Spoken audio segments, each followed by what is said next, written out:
If you've been watching the news or have been reading a lot of articles online, you have probably heard of ChatGPT. And I wondered how I or photographers could really utilize this. I asked, where in LA should I go for street photography? And it gave me a pretty decent list. And I knew this chatbot could do more than just spitting out a list of places to go to.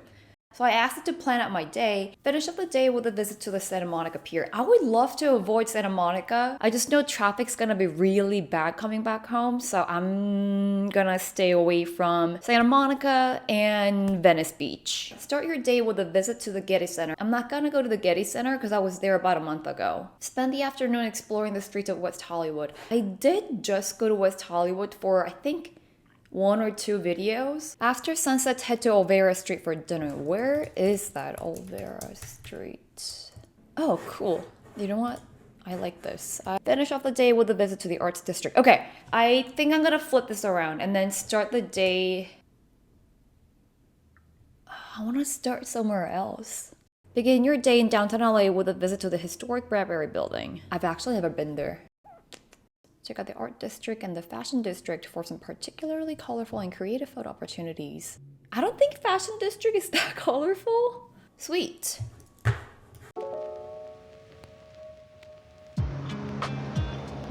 I know, ChatGPT gave me a lot of great recommendations, but I ended up starting out with a run in downtown Los Angeles.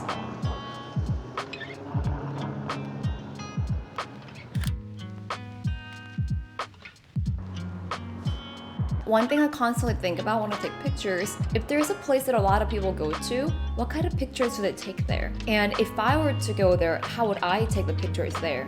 And one of the examples would be the Walt Disney Hall. I've never been inside of it. I've never been to the garden it has in the back, but instead of actually going to the garden or going close to the building, how can I capture the essence of it? This isn't really the best way to execute it in my opinion, but I would love to go back around sunset and see if the sun hits any of the buildings there, what kind of reflection it creates, and how the colors look in general.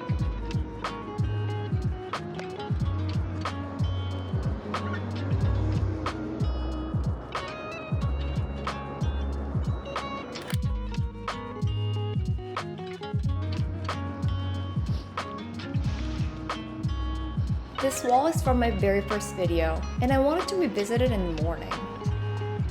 Another thing that I think about, this is kind of turning into a street photography tip video. Something I think about is that if there is a place that I went to the other day, what would happen if I go there again?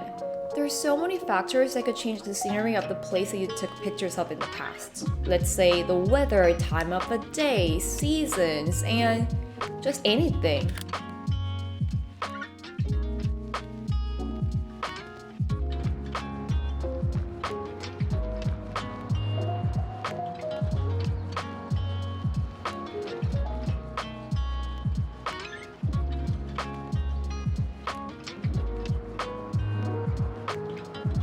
We all know that smoking isn't the best thing for your body, but sometimes I do think they add that extra element to your pictures.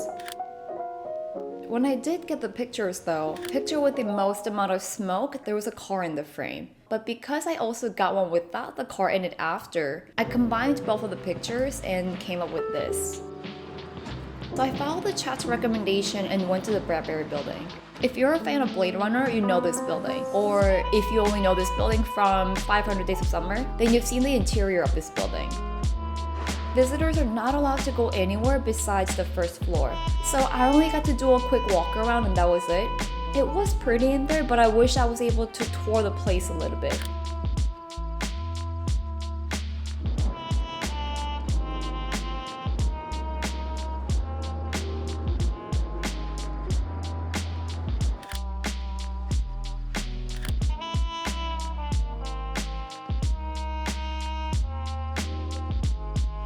Going back to the point of revisiting the place you photographed before, this is another one.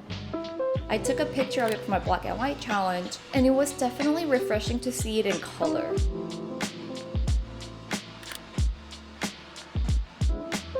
Instead of going to Olvera Street at night, I wanted to go there during lunchtime, when it's crowded, and also when you can see all the colors of the streets.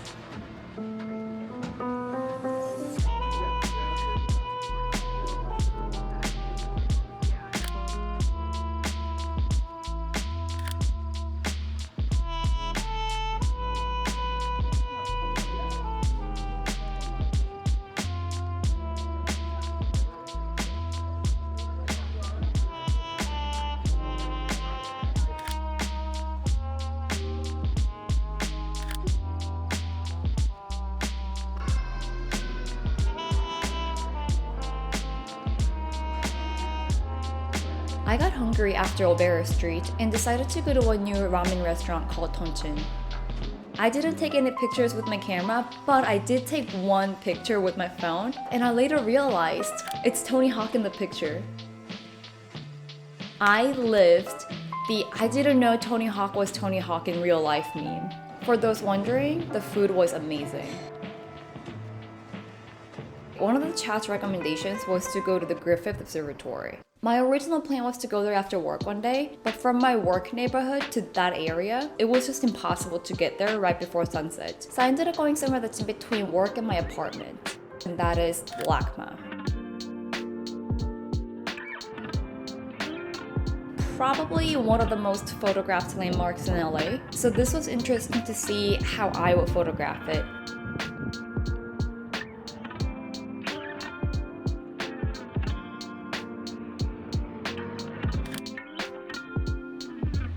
The sign on the left bothers me, and the thing in the middle bothers me.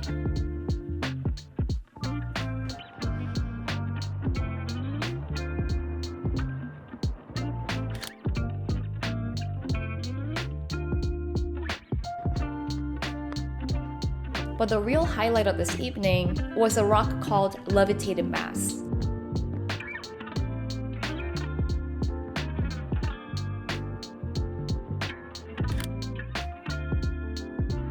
We all know this is a good picture, but it could be great.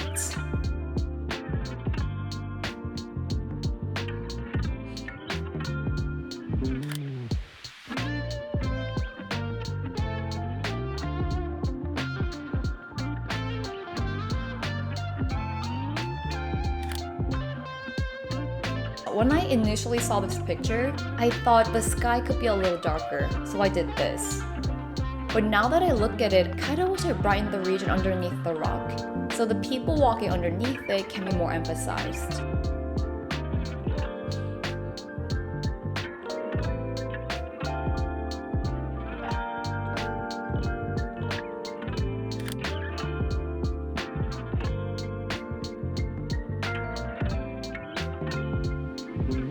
Hi, it's me editing. I realized I didn't do a proper outro. This is a jam-packed video, so thank you so much for watching till the end. I recently passed 1,000 subs on this platform, which is crazy to me, and just wanted to say thank you for watching. I wish I could buy a camera for everyone so we can all take pictures together and talk about them. How fun would that be?